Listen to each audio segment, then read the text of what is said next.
Erin, welcome to the podcast. We're so glad to have you on. Yeah, thanks so much for having me. I'm super excited. Yeah, you know what? As with every guest, I try to learn as much as I can. And when I came across your LinkedIn bio, honestly, I read it and I was like, this is how a LinkedIn bio should be Oh, written because. I mean, you see a lot of general kind of talk in it, and yours actually told a story, which I know is one of the underpinnings of what you talk to people about and how important it yeah. is. Yeah. Even if your bio did make me feel like a bit of an underachiever, Oh my gosh. um, but listen, why don't we're going to talk about a few things today, but why don't we start with your new post at Fellow? So tell us, what was it like to start a new job and then be hit with a global pandemic almost right out of the gate? Yeah, yeah. Well, I mean, as anyone could probably attest, it's definitely an interesting process. I mean, starting a new job in general is an interesting process. There's a lot that goes along with that. And we can get into this later, but I mean, the fact that I, ran my own company for 15 years and took a job in general has been an interesting path, to sort of walk down. But here's the thing, like Fellow, so it's actually a tool that's perfect for remote companies. Non-remote companies use us too, but it's like a fantastic tool for people that are looking to meet with their teams and just have more productive meetings.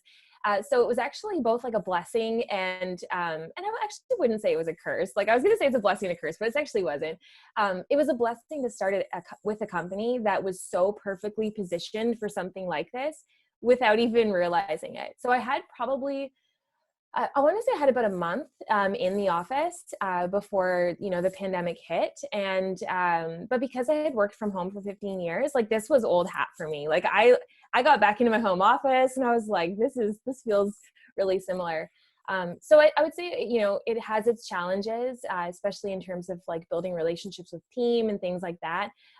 But we're really lucky, like we've got Slack and Zoom and Hangouts and everything else. Like the world is much more connected today, than if it were, I don't know, 10 years ago. It may have been a bit more challenging, but so far it's good.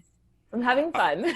Yeah. Yeah, I think you might have mentioned this on another podcast that you were on, but I think for those of us who weren't used to working remotely now have gotten a taste of it, and even some of us, myself included, I was a bit of a naysayer in terms of FaceTime with people and maintaining relationships while working remotely.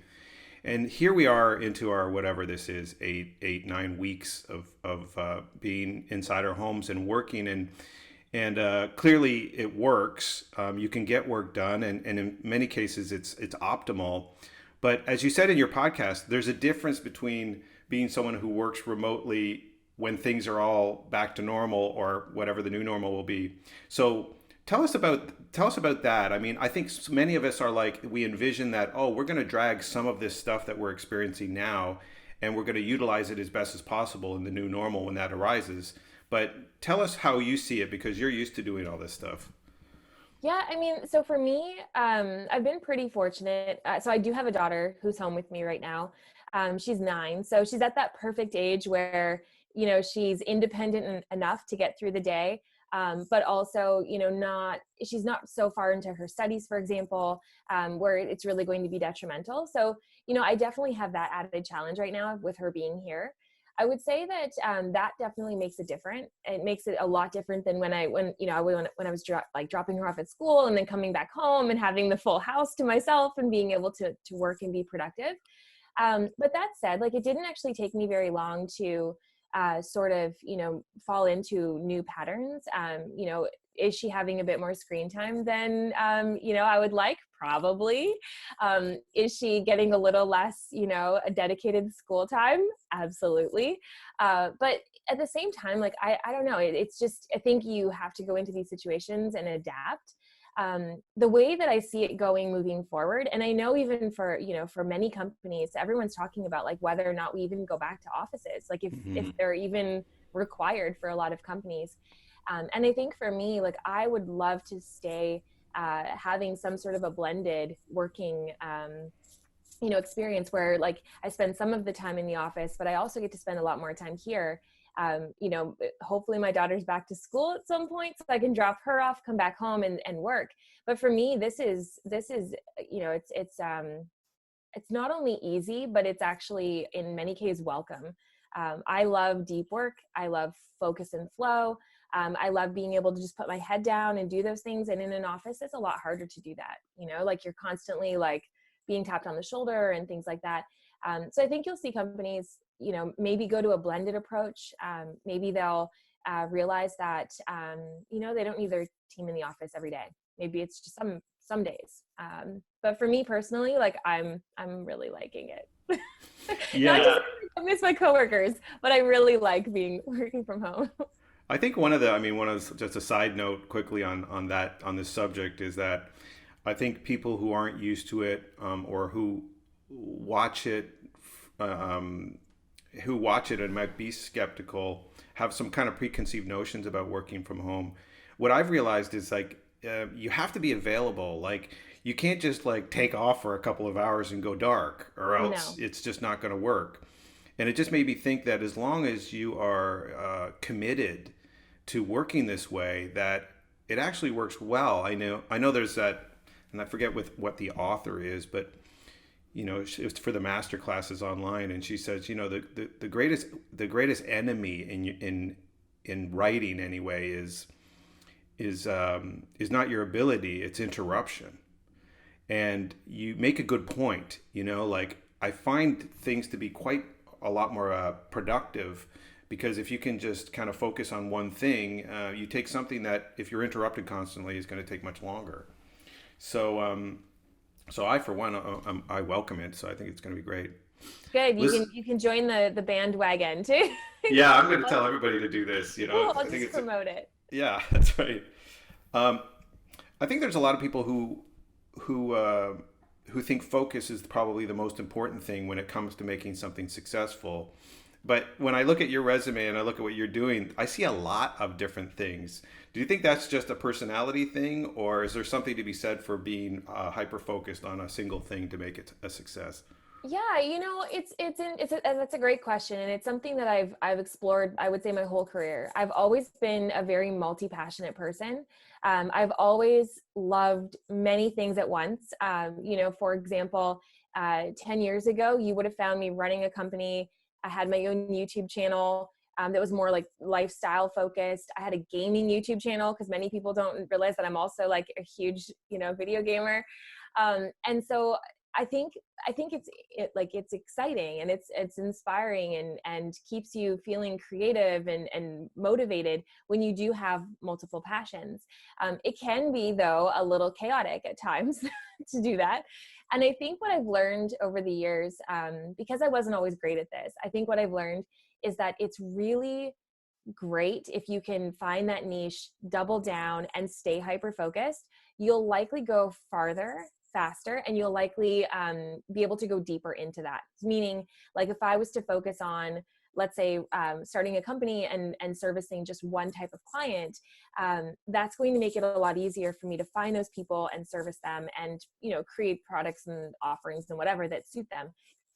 If I'm a little bit more scattered, the benefit to that is that I'm going to learn a lot more. Meaning, like, I'm going to be able to dive into like different industries and different areas of expertise. And I think there's some value there as well. So for me personally, when you're looking at my LinkedIn profile, the reason it looks so chaotic, so without going into like the really long story, Sure. When I was self-employed, I started my company at 21. I started it was an online company. My first clients were actually my very first client was a startup in Silicon Valley.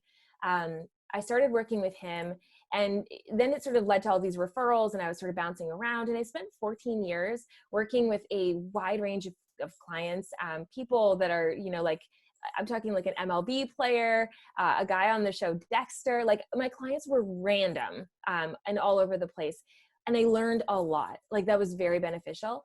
But when I decided to go back and take a job, and I moved into working at a startup accelerator just before coming to fellow, what I realized then was that yes, I had this really wide swath of experience, but hadn't gone deep on any one thing. And therefore it kind of left me with like a network that was a little bit more scattered, experience that was a bit more scattered. And when I joined the accelerator, I decided, I was like, all right, this is the time I'm going to go deep. And I put a lot of focus on just building my network here in Canada in the startup ecosystem. Learned a lot about SaaS because those were the companies we served. And honestly, it was game changing for me. It really brought that focus in. I felt like way less chaotic. However, I'm also a very personal, like I'm a very social person.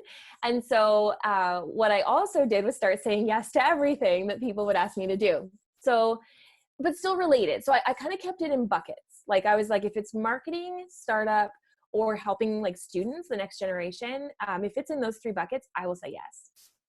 And so that's why you see my LinkedIn profile look the way it does now, is because I would, volunteer for pitch competitions and to be a judge. I would be a mentor at, in a program. I teach at the college or the university still. I was speaking at the college a lot. Like I do all these things, but it was still within three buckets. So I would say if you're like me, you're multi-passionate, you have a lot of things, it does help to like at least bring it down to maybe 2 to 3 common areas, and then try to focus on that. So Well, yeah, let's very talk. short. Yeah, let's talk a little bit more about the startup part of your life because, well, first of all, I think being 21 and starting your own thing is, I would call it a quite a young age to take something like that on. I mean, let's start with just the emotional part of that because I think a lot of people have ideas and some of them are fantastic ideas, but we know that ideas aren't really enough. There's a lot of work that takes a dream and makes it kind of a reality. I mean, what I'm personally interested from your perspective is once you have an idea and you want to pursue it, there's also this idea of how long you'll pursue it before you feel like you're going to cut bait. And I think that's the fear component of people that stops them from wanting to pursue these things. At 21, I'm not sure how you thought about that. Maybe it was a good thing that you were young and you weren't terribly focused on that, or you're just the type of person who enjoys risk. But Yeah, at 21, I had no idea, like none. I could not have even imagined what the journey would look like. And what's interesting too is I didn't realize, like at 21, I mean, you have to like keep in mind, like I was living still with my parents at 21. mm-hmm. My risk factor was, like I could take a lot of risks because I had very little to lose. Like I might have had a computer and maybe some like CDs at the time. You don't have a lot to lose at that point. So at 21, like I was fearless. I didn't think about the fact that I could fail. I didn't think about the emotional side effects. I was working a full-time job, coming back home, working in my business till 1 or 2 in the morning, trying to get some sleep, and then repeating that for quite some time. So I just did it, like I didn't see, at 21, you're full of possibility, right? You're like, "Oh, I could do anything." And my parents were great. Like they always taught me that I could do whatever I wanted. I just needed to like focus and work hard. And so, yeah, at 21, I didn't know. I would say like I grew up through business as well. Like when you start a company at 21, you're still learning a lot about the world. And I definitely had some growing pains as a result. I was working with all these clients. Sometimes I was engaging major companies like Disney or Post and really feeling out of my depth. Like I grew up in the Ottawa Valley, I grew up in a blue collar town, like my family didn't have a lot. And here I was being thrust into all these situations where I was like, is this really happening to me? Like, this is crazy. So I think there was some magic in that. Like I look back at all of those 14 years and think like, wow, that was really incredible. But I also didn't realize the toll that it was taking on me over time too. I got on this hamster wheel of work and success and trying to achieve a certain thing that I thought was looked like success. And I had to learn those lessons pretty hard by hitting some, brick walls. And I've openly talked about this a lot. Like I've hit burnout, suffered from depression through that phase. Like there's a lot that comes with it, a lot of high highs and a lot of low lows. And if you're not necessarily maybe experienced enough yet, like I wasn't, or you don't have sort of that real world experience, we'll call it, before you move into something like this, I think it's a lot harder. So I think in some ways it's easier because you're not fearful and you're not like held back, but at the same time it's harder because you're running so fast that those walls, you hit them and it's detrimental. Who did you lean on during those times when you hit a wall and you didn't know what to do? Who was the person that you went to kind of sort that out?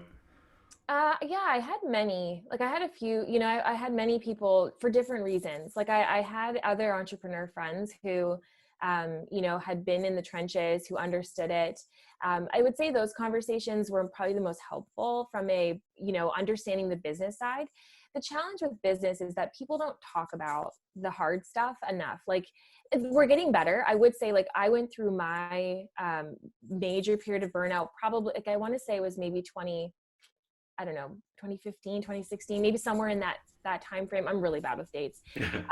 But even in the 5 years since that happened, I think we're much more open as a society and as a culture, and we talk about things more. But back when I was going through it, like nobody was talking about their hard times, and it was still very secretive. And as an entrepreneur, you needed to like, put on this like superhero like facade. And so it was really challenging, but I did find a few entrepreneur friends that helped. They were a bit more honest about their own struggles and the things they were going through. And then I blogged about it on Medium and got probably, I don't even know, 2,500 emails from people and DMs on Twitter and things like that, from people just saying like, I feel this way too, and I couldn't talk about it. So entrepreneur friends, and then of course my friends and family, stepped up in a really big way. Like my mom and dad, my dad moved in to my house for a short time. And my mom moved in shortly thereafter, just to make sure I was taken care of. I was going through a divorce at the time. Like my daughter was little, like there was a lot. And so I think the thing people need to realize when they move into a job, like into a business, is that it's not always going to be like that. Like that's not always going to be the outcome. But I think there's a level of preparation that you need to take, and a support system you need to create around you just in case. I didn't do that as well as I could have, I think. Well, I think as you go through these things, of course, lifestyle changes can change what your goals are and so on. But it seems as though you do have a continual passion for the internet. And I loved your story in the LinkedIn bio about your dad bringing home the Commodore 64, Yeah. which honest to gosh, I mean, a reference like that, I was actually surprised at it. I was like, gosh, I haven't heard those words together very often. I'm certainly of the age that I remember the Commodore 64. Yeah. But tell us about that moment, because it seems as though you've put it in your LinkedIn bio for a reason, and that kind of sparked something in you that you've maintained throughout your career. Yeah, I would say, and what's funny, I would say like, if you were to ask me, like, what are the two moments that changed your entire life? I would say that moment. And then I would also say like the moment we just talked about, which is hitting that wall of burnout and having to reevaluate literally everything. But the Commodore moment. So my dad, thankfully, for me, was really into computers and things. So for those that don't know, and it's funny when I give talks and like I'm talking to students especially, and they're all very young, I'll literally say like, oh, does anyone know what a Commodore 64 is? And it's like crickets. Yeah. And then if I go talk to like an association or something, the entire room, it's hands up. And I'm like, these are my people. So anyway, so my dad brought home one day this Commodore 64. So it's a computer. I had to hook it up to like my dad's old wooden swivel TV. Do you remember those? Oh yeah. Yeah. So I actually hooked up this like computer and the floppy disk drive to this TV. And I remember like literally just seeing it all light up. And I was little, I was maybe 6 or 7. And when it all lit up, I was just blown away. I'm like, what is this? And then I remember putting like my first game into the drive, and it was, I think, we had a lot of games. Thankfully, my dad was able to source us a lot. But one of my early games was Zach McCracken and the Alien Mind Benders. And I just remember putting that disc in and just being like, what is this? This is magical. Mm-hmm. And so, but what was funny about it was I loved playing with it, like for all, like with all the normal games and everything. But what I loved more is I have a sister who's a little bit younger than me. And she often got, I would say, the short end of the stick in terms of some of the games we would play. But we would set up an office in the living room. And of course, I was the CEO. And she was the secretary, which, there's probably a whole bunch of things we could unpack there. Yeah. But anyway, so we would set up this office, and my dad had this tape cassette case that it was like red velvet lined, and all the tapes would go inside. And I would dump them out and fill that with like my paperwork. And I would literally walk around the house as though I were like the CEO of this conglomerate, in this house, with having no examples of like entrepreneurship or, even white collar work. Like my parents hadn't got to that point yet in their own careers. And so, but I just, that's what I wanted to be. I wanted to be the CEO, and, I don't even know what the vision was at 6 or 7, but I just remember playing with this computer. And I would say that set me off. The rest of my dad always kept computers in the house. We got internet in the house as soon as it was like available for people to have. And I remember just like, I started an open diary online. I was like blogging before blogging was a thing, and just really sharing my whole life and my thoughts and feelings and everything else, but really publicly. And that really never stopped. When I fast forward to the company I started, it was very reminiscent of, like just staying connected through all of these means that we have. So if it wasn't for my dad doing that, I don't know. Who knows what I would be today? I have no idea. Yeah. I always find it fascinating when people kind of have a good, strong sense of what they want to do at a young age. I think that's pretty rare, actually. I think most people struggle a little bit, even when they've been in careers for decades. There's this sense that maybe there was something else that they were meant to do, and I don't know. Some people might not even ever figure it out. I like your story because it's kind of it's a subject that can go a lot of different ways. It's not like you were hardwired that you wanted to be a cop or something like that. No. It was broad enough for you to kind of go, I want to be in this sector, but it could be any number of things. So that's really interesting. Yeah. And would you say that your industriousness, do you get that from your parents? 100%. Yeah, 100%. My parents are incredible people, and I didn't appreciate them as much as I don't think anyone does when you're really little. But I didn't appreciate their own journey enough until I was older and could understand it a little bit more. But like my parents had me when they were really young, so 19. They, as I mentioned, were living in a small town, not a lot of opportunities in that town. The opportunities that existed were mostly blue collar, and mostly things like sawmills and whatnot. But my dad ended up getting a job as a machinist at Boeing, and was sort of like came into the machine shop. He was really good at that. My mom was a seamstress, making winter jackets at a company called Sierra Designs, and they were both doing this work. But what was interesting was they both never stopped the continual pursuit of learning and educating themselves. So my mom actually went back to school.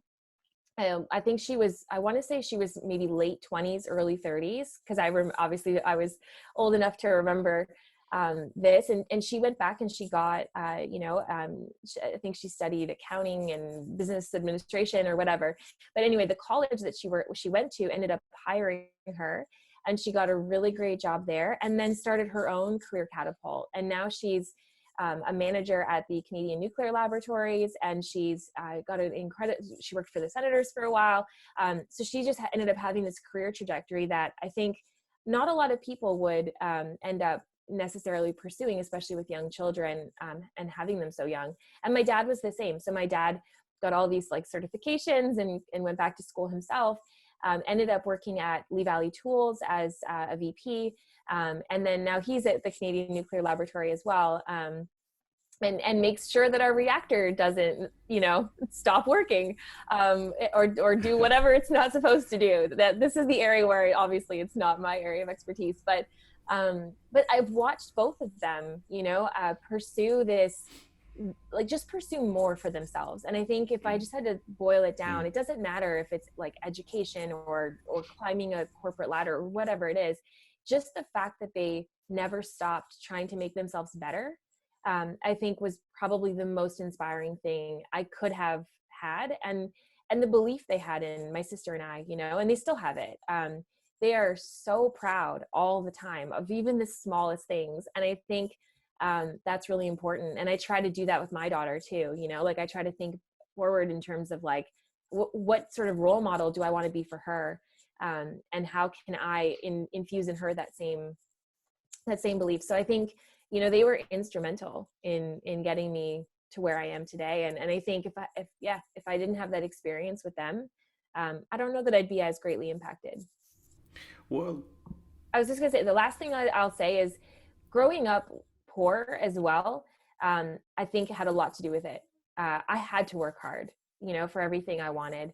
And when I got to an age where I wanted like the cool clothes that all the other kids had, my parents were like, great, get a job, like go out and earn it.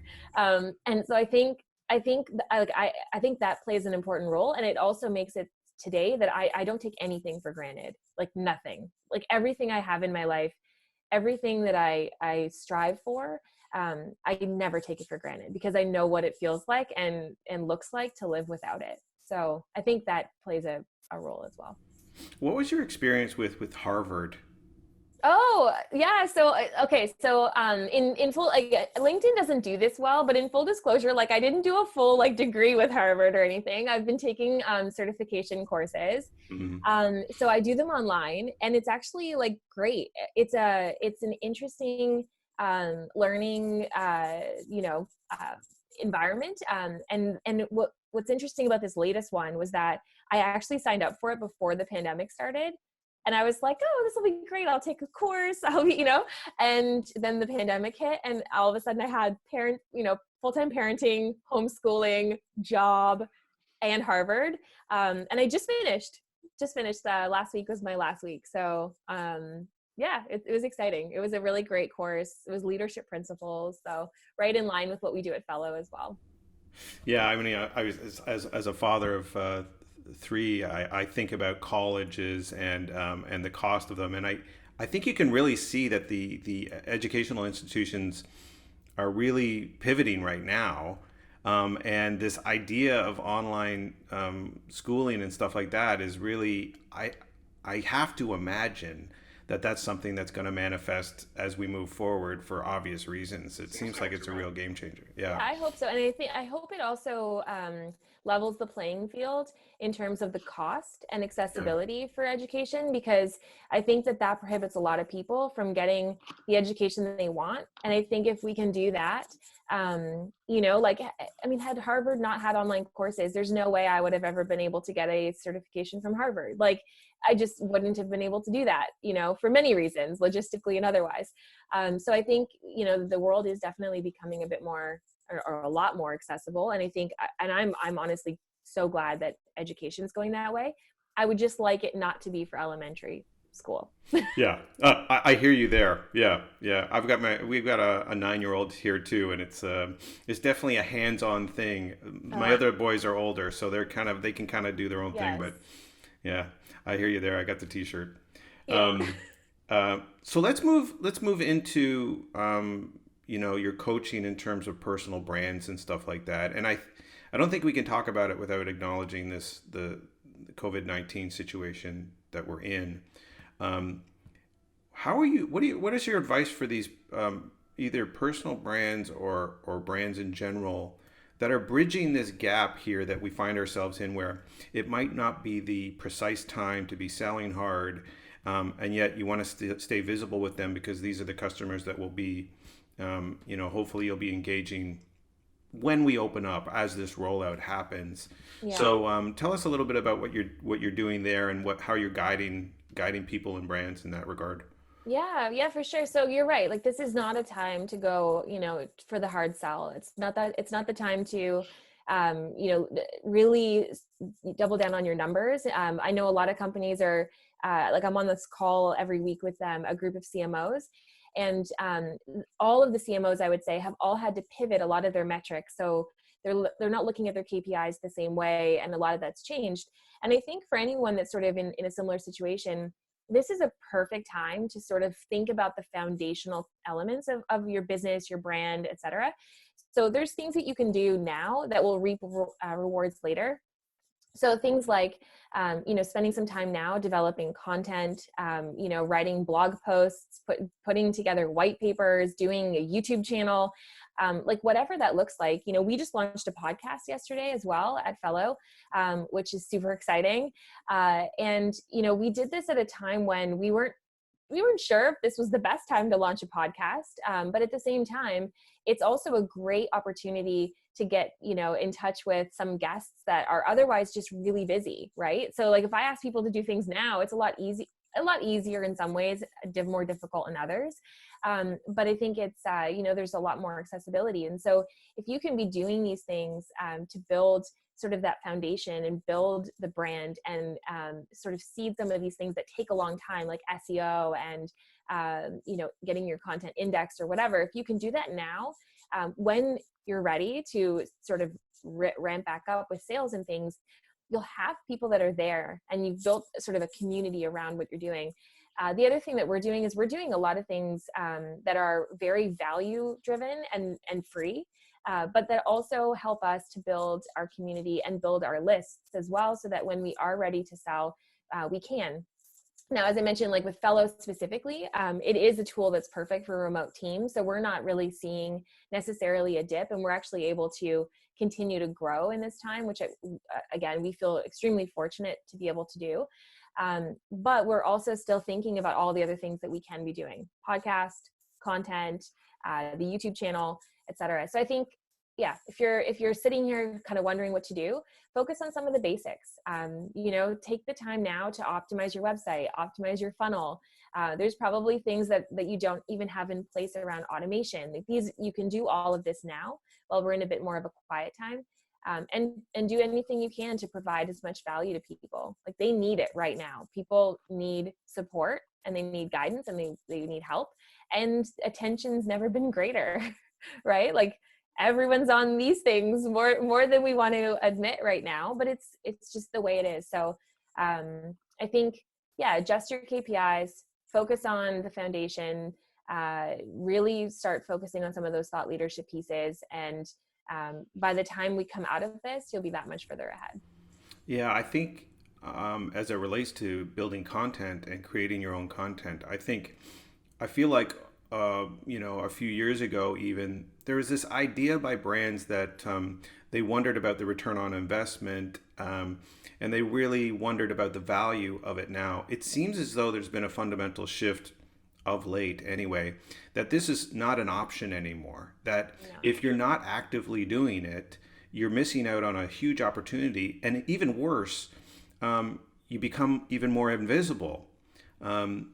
I think it's daunting because I think people see it as a hamster wheel, and they think, well, if I get on this content train, I'm never going to be able to get off. It's going to be the kiss of death if I stop.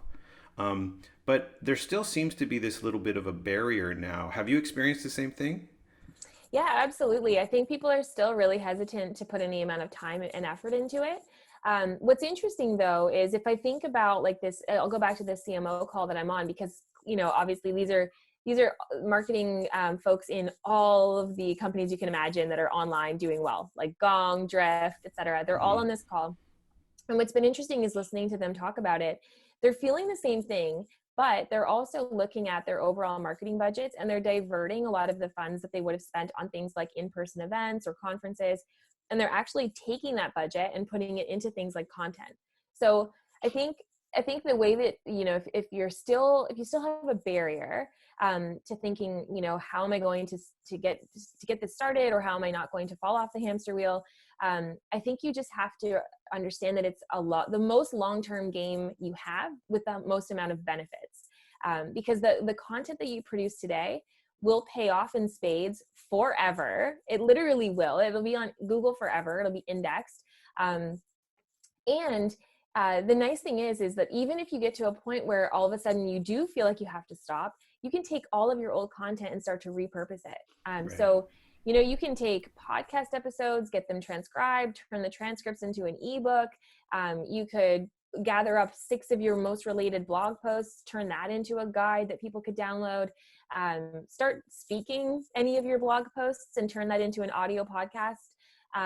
You know, like there's so many things you can do that you don't necessarily need to be creating new all the time. You can also repurpose a lot of what you have. And think channels too. Like, let's say, you know, pre-COVID and pre-quarantine, you were too busy to focus on certain channels. Maybe you left Instagram, you know, to die a little on the vine, or you weren't as active on Twitter. Like, this is also a great time to be networking online, building that community, and repurposing the content you have for those channels too. So I think there's a lot you can do, even if it starts to feel like you're running out of steam a little bit.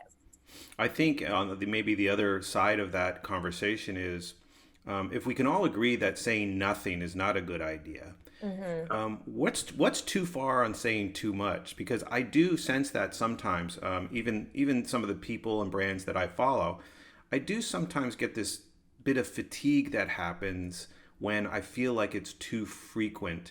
And I know that's always sort of a balance that everyone's trying to strike, is what value can I bring in a timely manner that is not annoying? Yeah. No, you're right. And I think it honestly, it depends on a number of factors. Like, I think it depends a lot on channel, for sure. Like, you know, for example, on Twitter, you could get away with doing 5 to 7 tweets a day, and it wouldn't even register as a blip on a radar because everything on the feed is moving so fast. On Instagram, you know, with the algorithm changes, even still, not all of your photos are going to get seen, but stories is a prime example of where you can go overboard. So if anyone follows stories, you'll know that if you open someone's story and they have, like, instead of, like, you know, dashes that are this long, the dashes are this long. That's right. You're like, okay, that's a lot of stories. I can't watch all of those. So I think, like, it really is channel dependent. You know, in terms of creating things like for a blog, let's say, I think, you know, I like to take the rule of only blog when you have something important to say. That's my rule. A lot of other people are like, make sure you're blogging 2 to 3 times a week, you know, for that, like, SEO juice.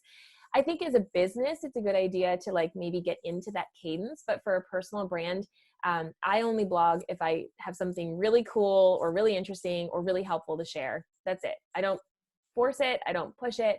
And I'm actually very similar from a personal brand perspective across all my channels.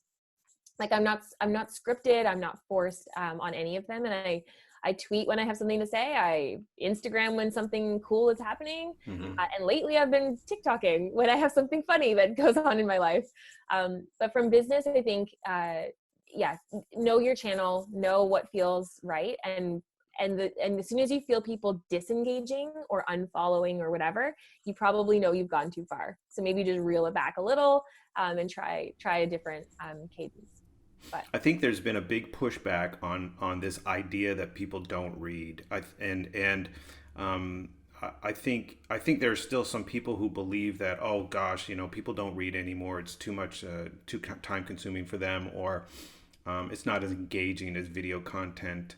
But I'm still a firm believer that people are still reading, and that they don't have, you know, it doesn't have to be in 2-minute bites too. You can still have something that's engaging enough for them to do.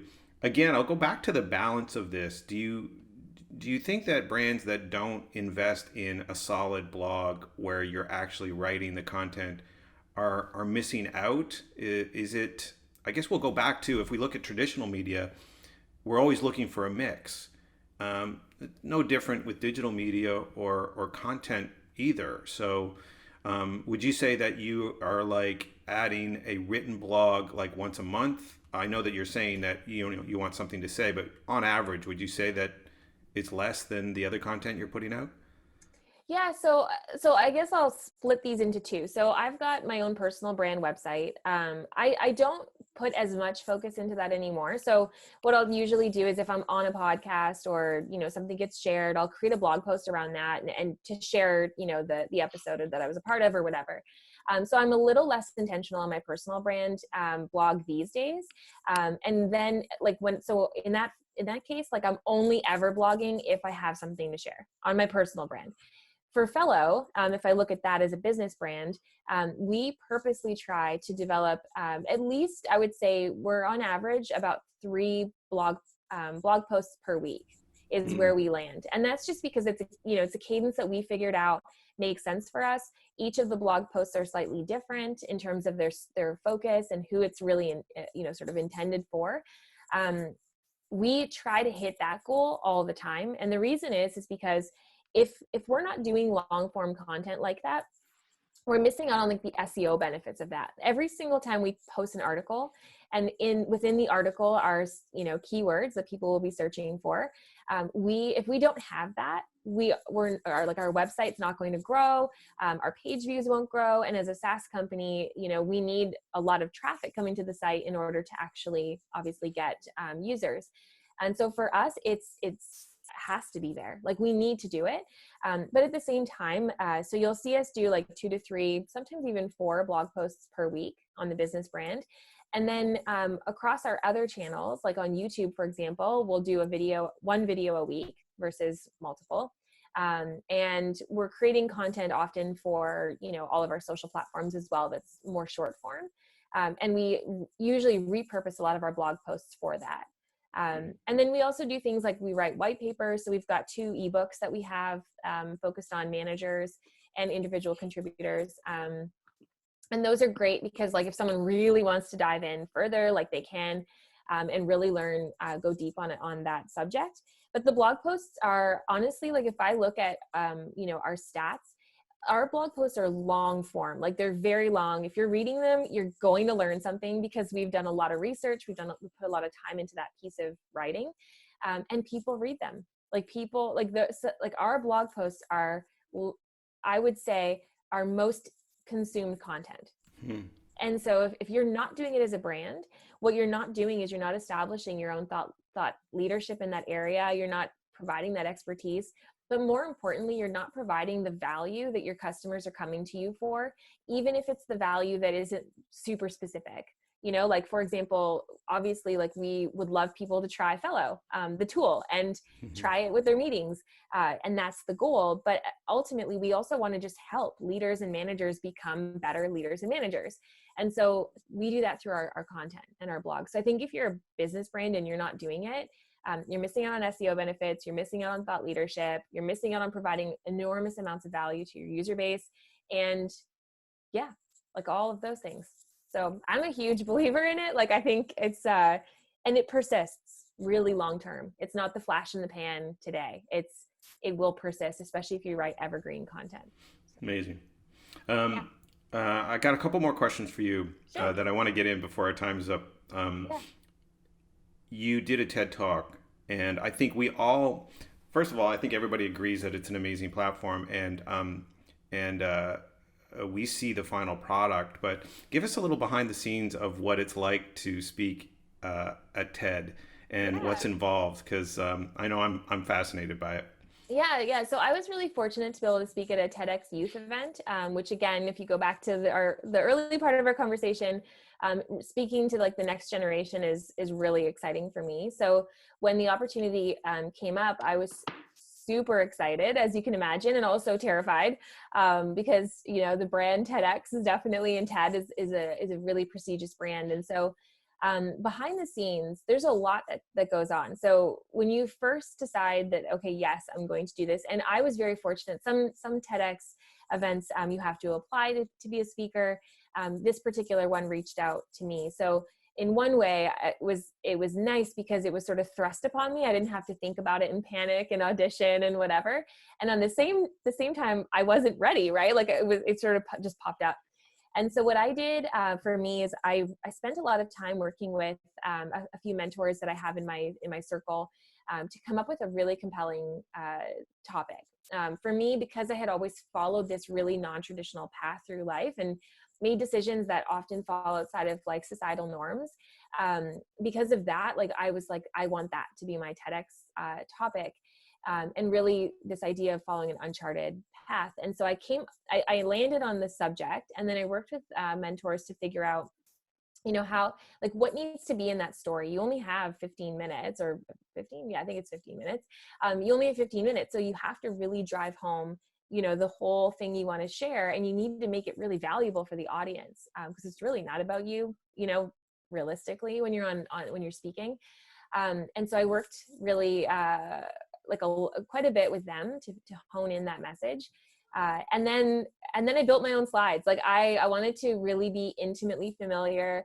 So I built these slides that had like these bright, really funny, not funny, surprising photos. So, I was talking in a section about like childhood, and I had this like kid wearing this giant rabbit head, he was holding like his teddy bear, and like just like weird things that would get people to be like, oh, because I wanted to keep them in their bodies, so yeah, and then rehearsed a lot in front of everybody. Like my family was starting to get really annoyed because they heard my TEDx talk like more times than I care to admit.